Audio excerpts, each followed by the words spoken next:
Grab these dishes on the way back downstairs. Hey guys, in case you didn't catch it by the title, this is part 2 of my workshop update and tour. You can watch the first part here where I go over my beetles and my degreasing operation and details of my upcoming events. If you're all caught up, then feel free to enjoy part 2 where we delve into the dungeon and I spill all my secrets on diaphanization and wet specimens and some of my biggest mistakes.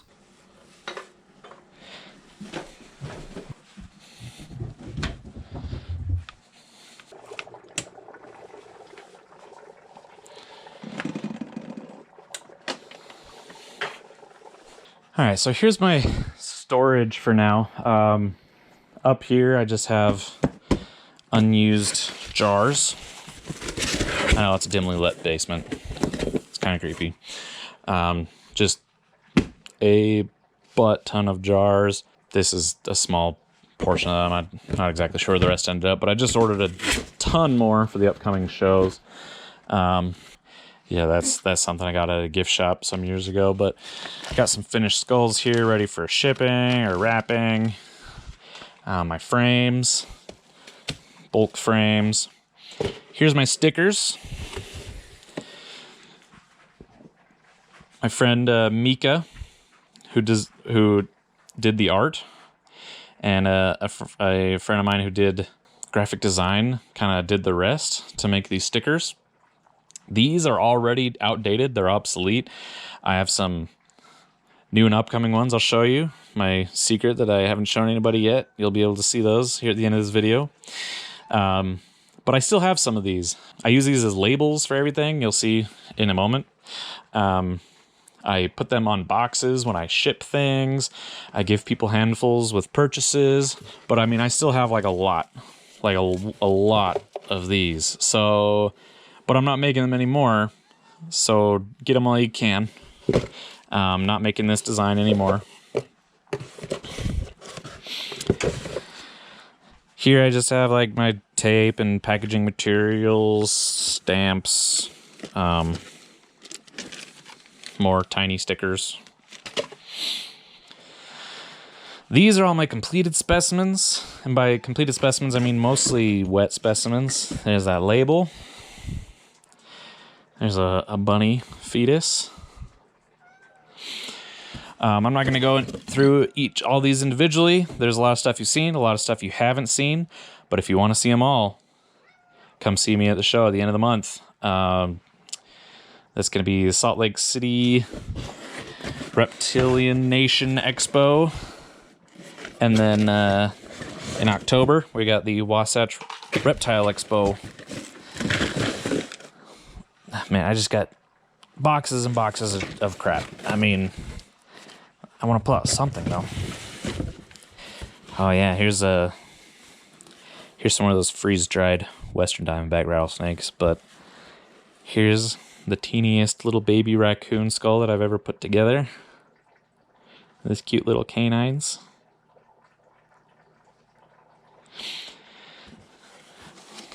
I think... oh, what's that? Still got some raccoon wet specimens. These sell very fast on Etsy. But I still have a few. Wood burner, I experimented with that for a minute. Turns out I stink. There's a reason I do what I do, and it's because I can't draw or paint or wood burn or any of that other stuff. And before we get to my workbench, I just want to point out my little fish tank that I just finished. It's a project that I've been doing while not having a job and staving off depression. This was a lot of firsts for me. It was my first time carving styrofoam to make a 3D background and painting it. First time drilling glass in a tank to make a gravity-fed overflow into made it myself out of a bucket sump filter. I'm not going to go any more into this. It's just a really cool thing that I like enjoying while I'm at my workbench. The idea was to just have a little bit of a holding tank for these goldfish before I feed them to these turtles. I'm fostering some turtles right now. But it turns out that these guys chew up and eat little plants.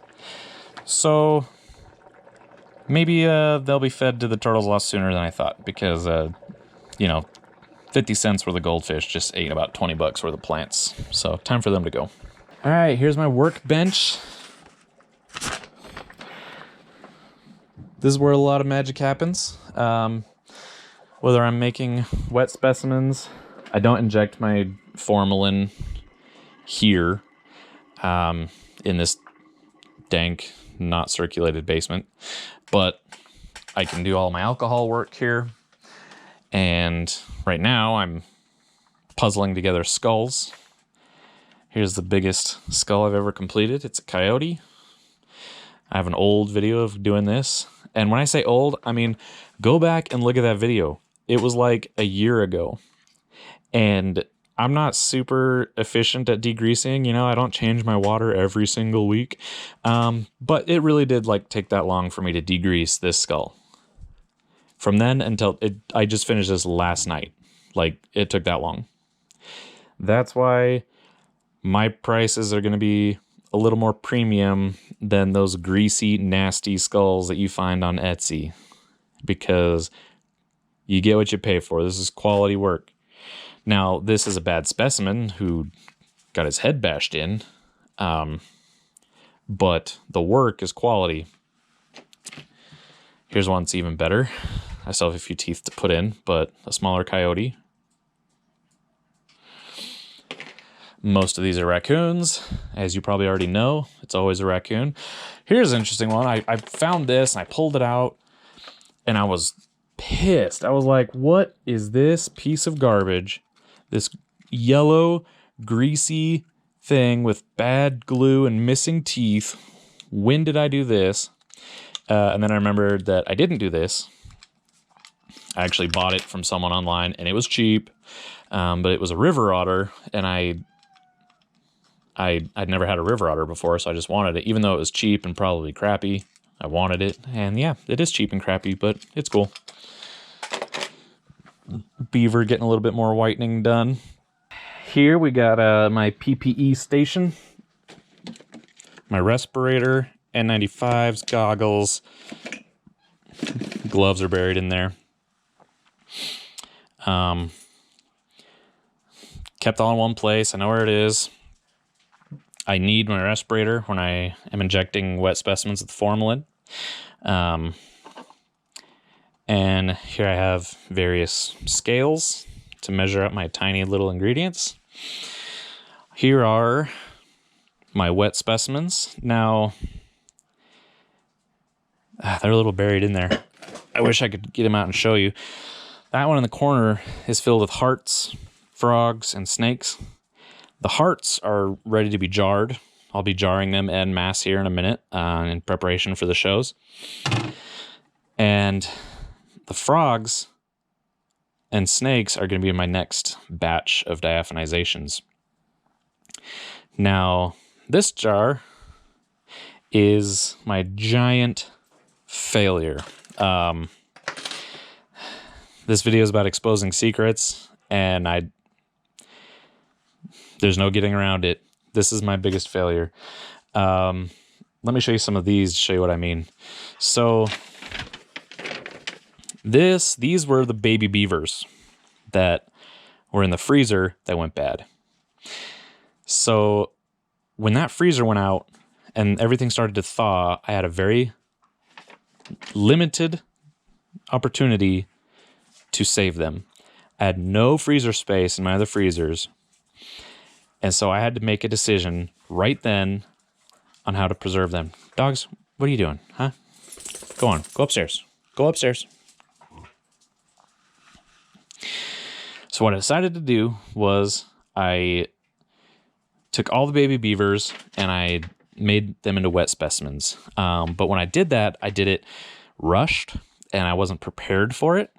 So what I did was I did big batches of them in a big container like this. Now, for those of you that don't know, when you make a wet specimen, you are injecting it with formalin, which is a buffered solution with formaldehyde. What that does is it fixates the tissues, it fixes them, and so they harden. They become stiff. They're almost like rubber, like a rubber toy. You could bounce it instead of a dead animal, which is floppy or like rigor mortis or whatever. So what happens when you pile a bunch of animals in a big jar and then they harden, and then you take them out and you put them in another jar. Let me show you a good example. Here we go. Okay, so we got a beaver, baby beaver, a beaver fetus actually. See how lumpy it is? Lumpy. Not only is it lumpy, if I can get the right angle, there's a huge indent in the side of that beaver. I mean, it looks like it was against a pole, but really it was just against another beaver in this pile. And this is not even a bad case. Some of these are so bad, I don't even know what I'm going to do with them. I mean, this one, way squished. His face is all messed up. They're lumpy. They look awful. This one actually turned out okay. They need new liquid. They're full of floaties, but they're properly fixed and stored. I got a real bad one here somewhere.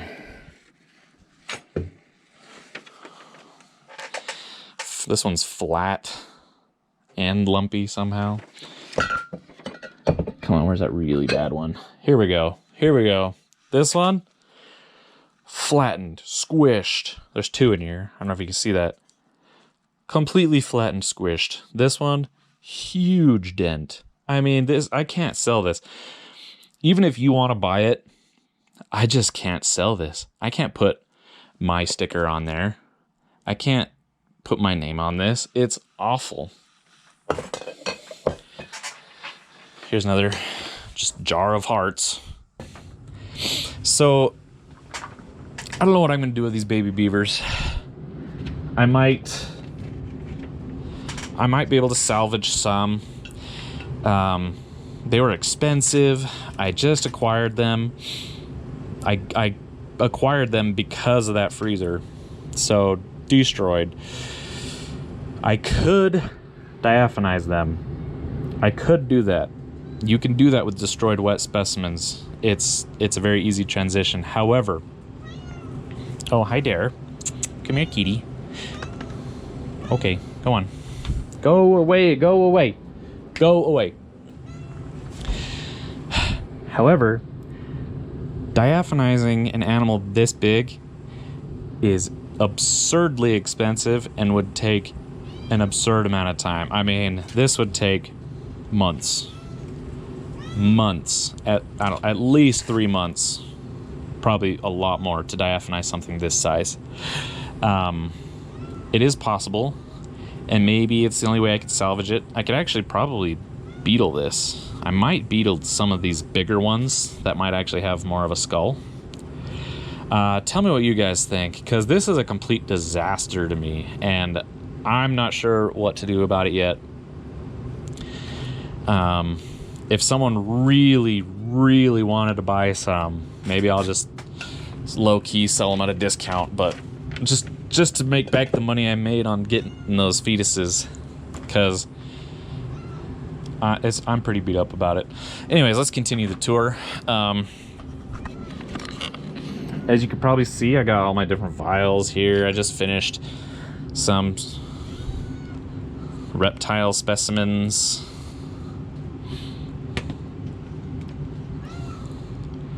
Oh, geckos. These are also from the Exotics Rescue. These will be up for sale soon.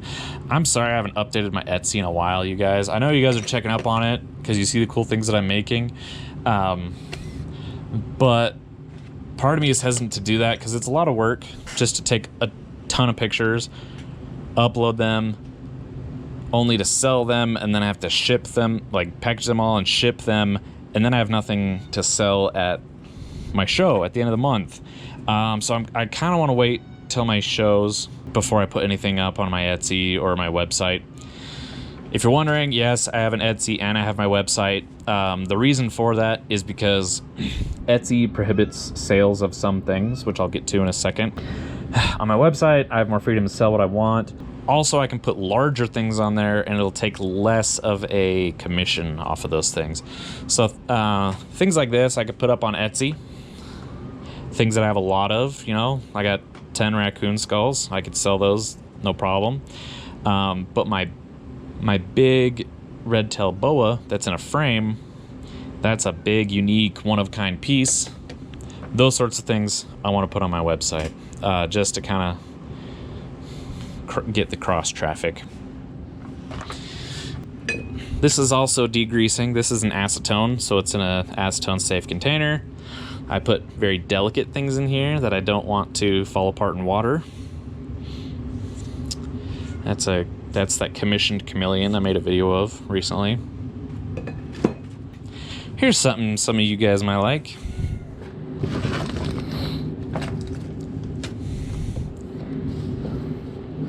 These greasy bags of drumsticks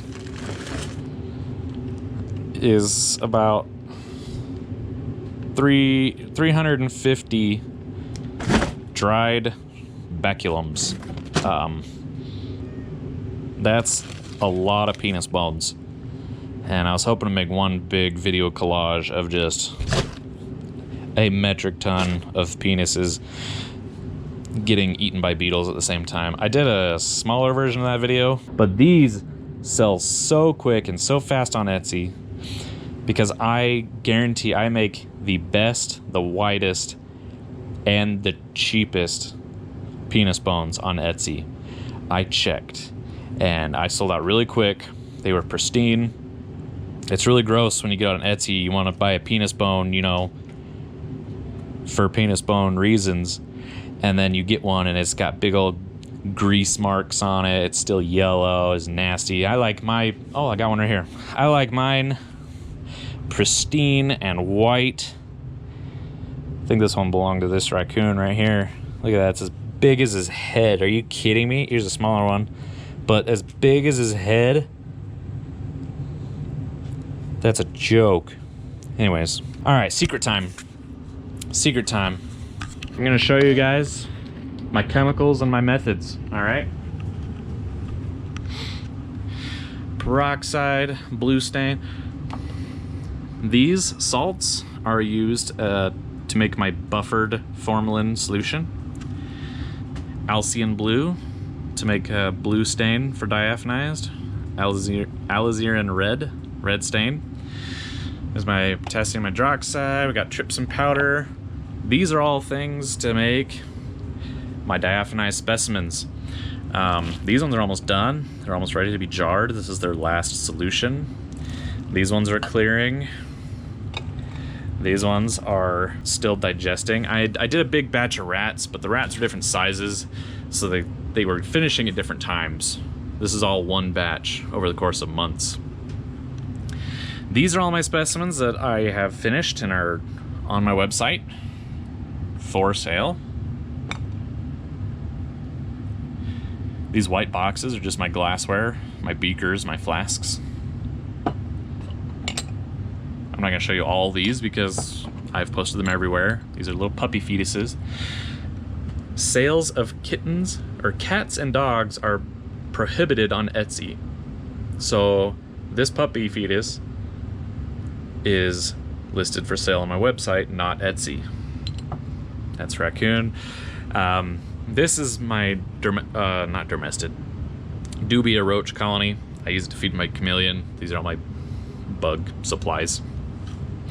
And here's the secret. Ready? Here's my method right here. You can pause the video right now if you want. These are the chemicals and the solutions that I make.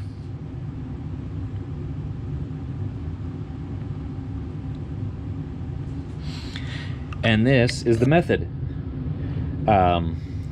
It's kind of a combination of a coupled sources that I was reading up on that I've adapted a little bit to my needs. There are some things not on here that are probably important that I know, like times of things. Like this here says transfer through an alcohol series to rehydrate 2 to 3 hours each. That's more like overnight, until the specimen sinks. Usually about a day. Same thing here.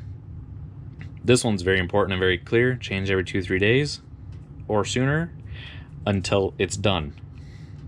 That's what's happening right here.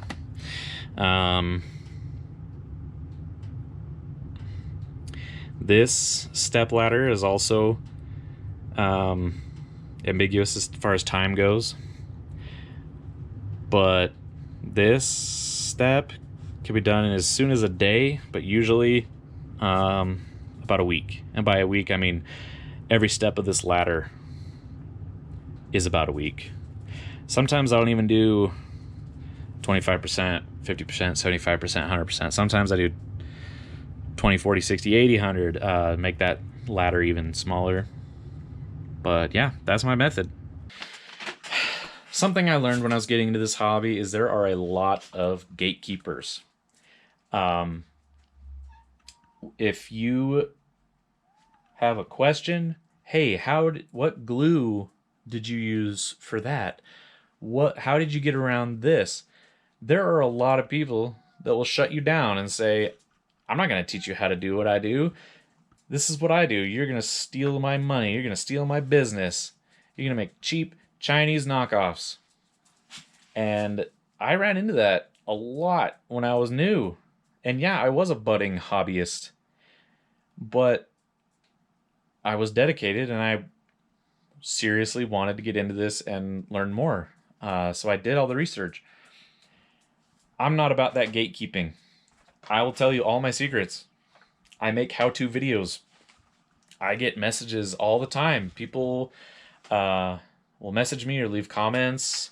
Hey, how did you do this? And I will get into it. If you come to my comments section to talk crap and how I'm an evil serial killer who just murders animals for fun to make YouTube videos, I'm not going to take you seriously, and I'll treat you like a child. They're usually children. But if you come to me with an honest question, I'll give you an honest answer. Because I suffered that journey. If you want to get into it, more power to you. This is not for everyone. A lot of people, they just want to do one thing. Hey, I found this thing on the side of the road. How do I make it look nice?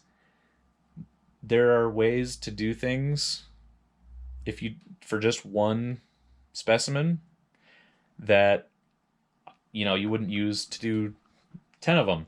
If you have one thing that you found on the side of the road that you want to keep, I'm not gonna try and sell you an entire beetle colony that you have to feed and maintain.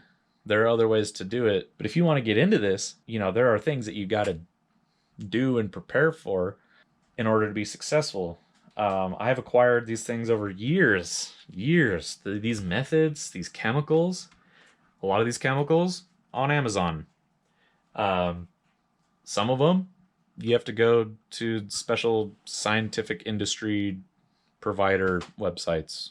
Some of them, there are some that I can't get because you need a business license or you need to be a school or something, which I might get a business license soon.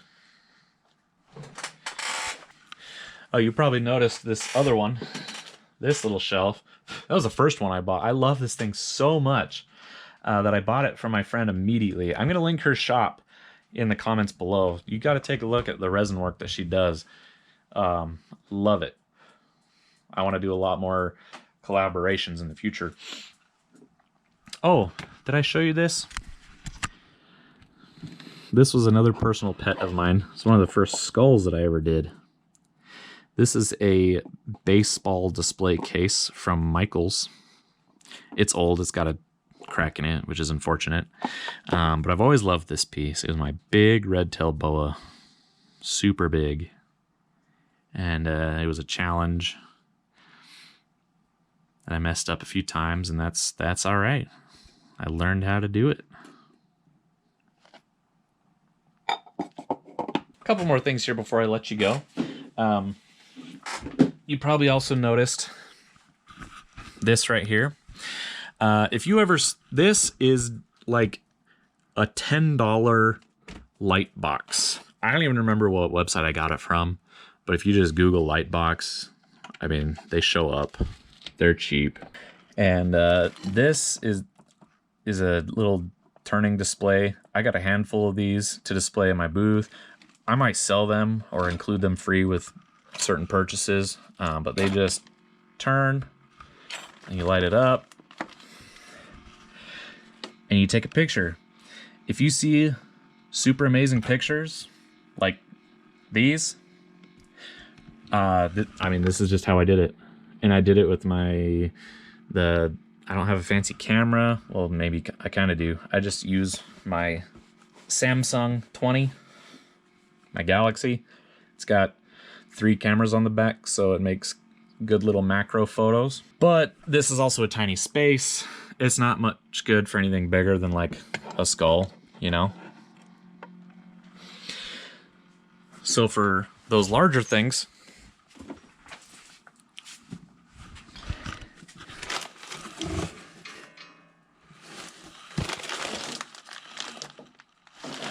oh no. Well, I was going to tell you the story about this light box that I made. Oh. But apparently something has leaked. And it is now very wet and destroyed. That's gross. I have some frogs here. And some squids. These are all things I'm going to make, but nothing's leaking. What the hell? Okay. Well, that's destroyed. Oh, gross. These are those... Oh.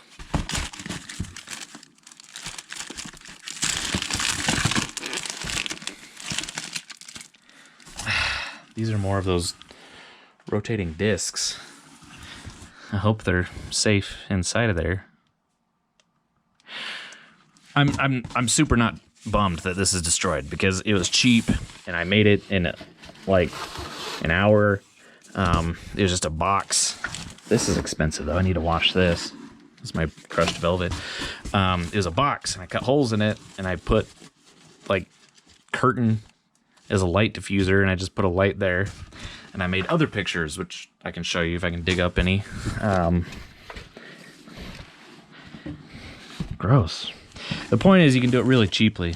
Make your Instagram look 100 times better with a DIY light box. And I'm actually very concerned about this, so I'm just gonna go ahead and open it now on camera. It doesn't smell. It doesn't have a chemical smell. It doesn't have a rotten smell, nothing.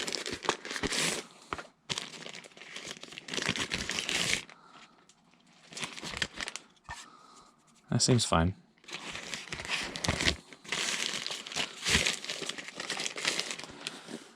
Okay. That's awesome. No secrets here. It's a tell-all. Oh, forgot to show you the other half of my chemicals. During the pandemic, alcohol was impossible to get a hold of. So I shout out to all my friends, all my Instagram followers, please help me get isopropyl alcohol. Please, I use it like gallons and gallons of isopropyl alcohol to make these specimens. All the specimens in there are going to be put in jars with their own alcohol. That's a half-gallon jar. I go through an absurd amount of alcohol. And my friends and family delivered. And then when the pandemic started to go away, I was able to get a lot more. But, I mean, I've used a ton of it already, but these are my stockpiles. This is my 91%. All these are 70%. That bucket is full of slightly used isopropyl that I can use again. There's one of my rehydration ladders for diaphanization. That's full of bullfrogs. Some slightly used jars hiding my pure ethanol.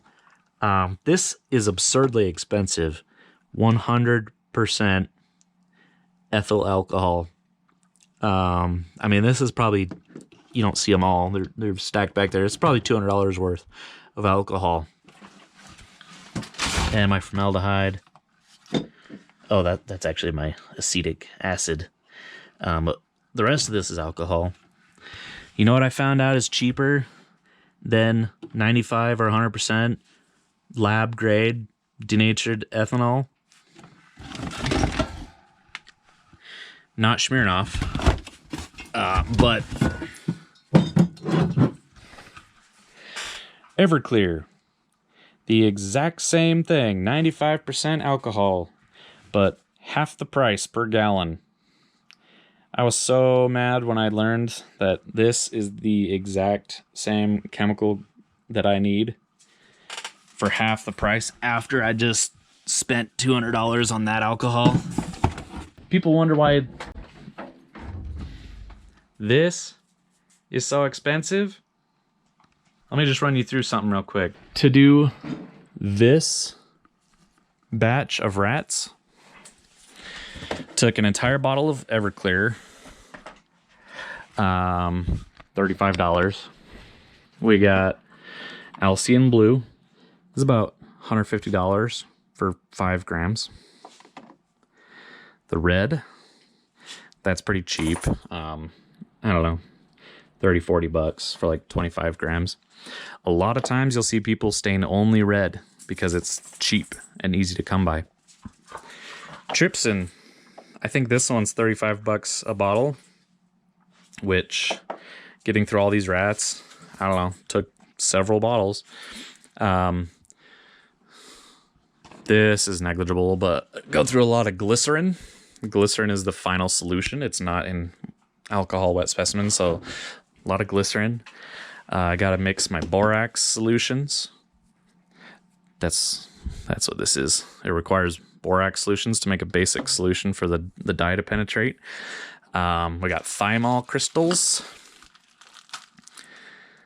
which you put in the final solution. This is just a concentrate of thyme oil, something like that. It's they get it out of the herb thyme, and what it does is a little crystal in here is an antifungal, antibacterial for permanent storage. But it requires a lot of really expensive reagents, on top of the fact that it's a puppy fetus and you don't see very many of those on the market. High demand. So yeah, diaphanized specimens get very expensive. And the final, down here we got my peroxides, more isopropyl alcohol, water.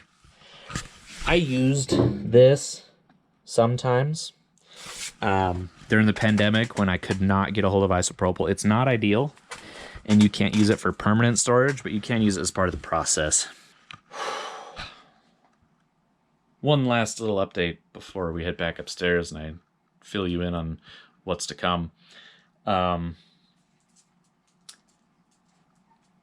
most popular video on YouTube, which skyrocketed my views, my subscribers, was what single-handedly got me monetized, was my bearded dragon video. And that was over a year ago, and people have been asking for updates, and there's a reason that I haven't been updating on it.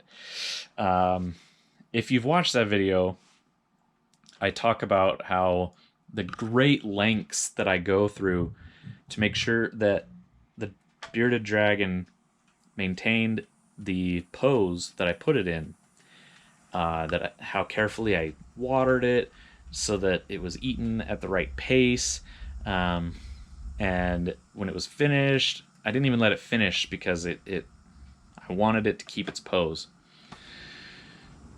Like immediately after that video, I wanted to move my freezer in my garage, and I got my dolly under it and I lifted it the wrong way. The bearded dragon skeleton fell, and it broke, and I was so ashamed of that I wrapped it up, and it's been sitting there shelved for a long time. It's right here.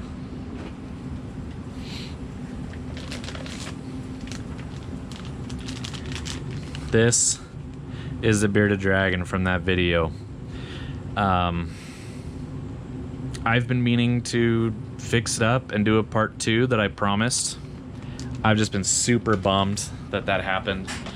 Give me the motivation to do that. I have so many projects that are shelved like that because the amount of work required once a piece is done that is exponentially more than what I would have had to do. So make me do it.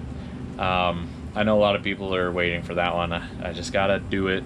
It might have to be after these shows because I got a lot of work to finish before I could put a lot of time into a project like that. But let me know what you think. Now on to my most recent disaster. So recently I got approached by a lady who had a pet that had deceased. She had just acquired a breeding pair of emerald Mexican lizards. I'll throw a picture of that up. But they were young and didn't acclimate, and one of them died. So she spent a lot of money on it. She wanted me to do a skeletonization piece. I said, sure. I underestimated how small the lizard was because I looked up the lizard. It's, you know, lizard sized. This was smaller. It was not an adult yet. So I knew my work was cut out for me, and I told her the risks that, hey, you know, if something goes wrong, it might not go well. You know, that bearded dragon, when it falls apart, it's a pain in the butt, but I can put it back together. I just procrastinate because it'll take a long time. This little lizard, if it falls apart, it's history.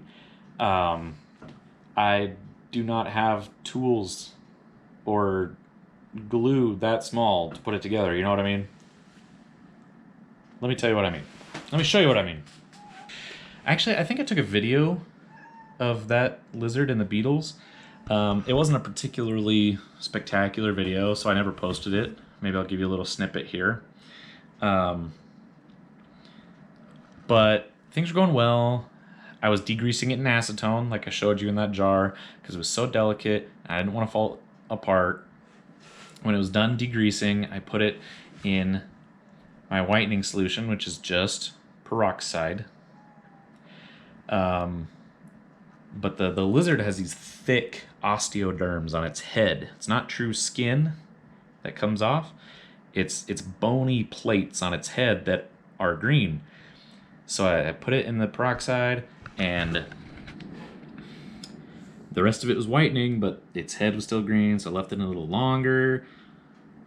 Put it in another day, and then one day I checked on it, and poof, it fell apart into 1,000 fragments of bone that are never going back together. And this is that skeleton. I collected up all the pieces and I put them in a little jar. Now, peroxide does not destroy bone. I want to be clear on that. Peroxide is a very safe whitening agent for skulls and bones. However,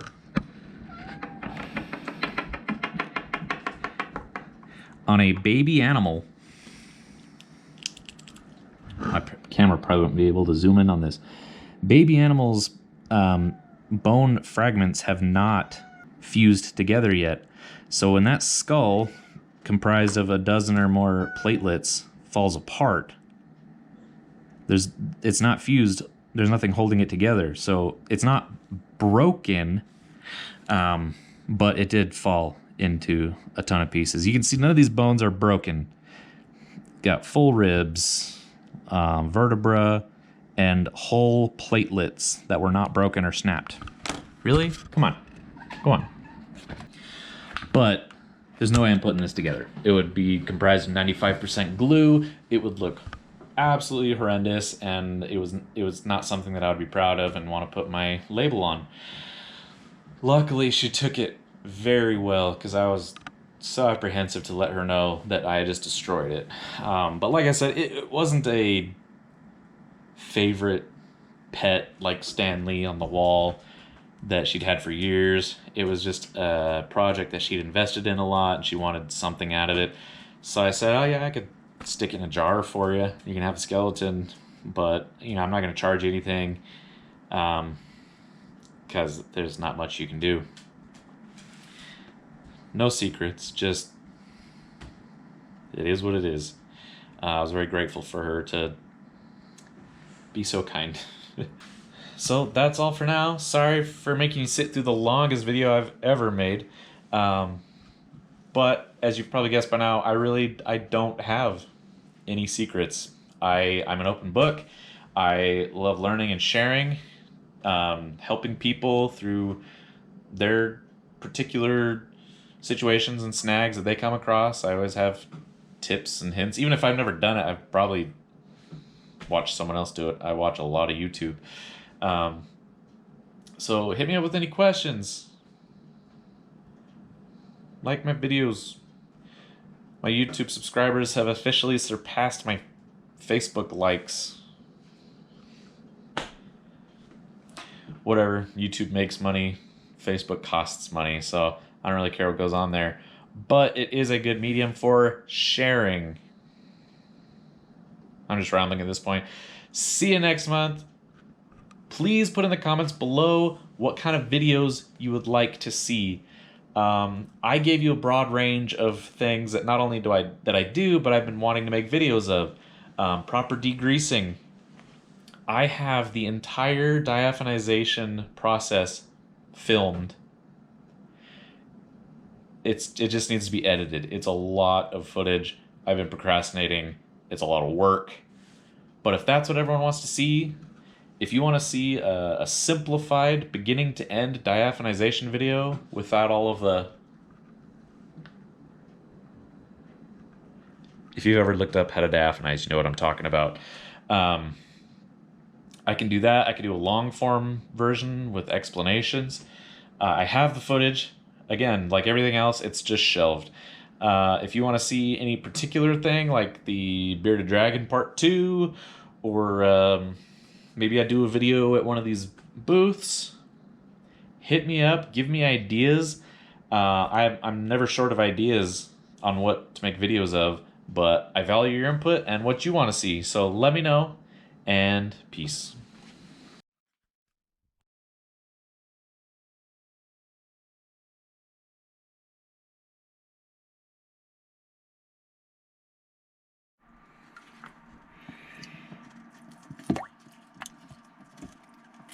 Ouch! Ouch! Ouch!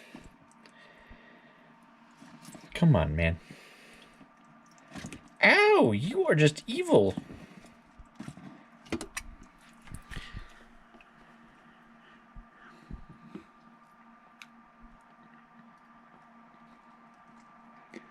Maybe YouTubers are right. All I do is kill animals for the entertainment of you sickos.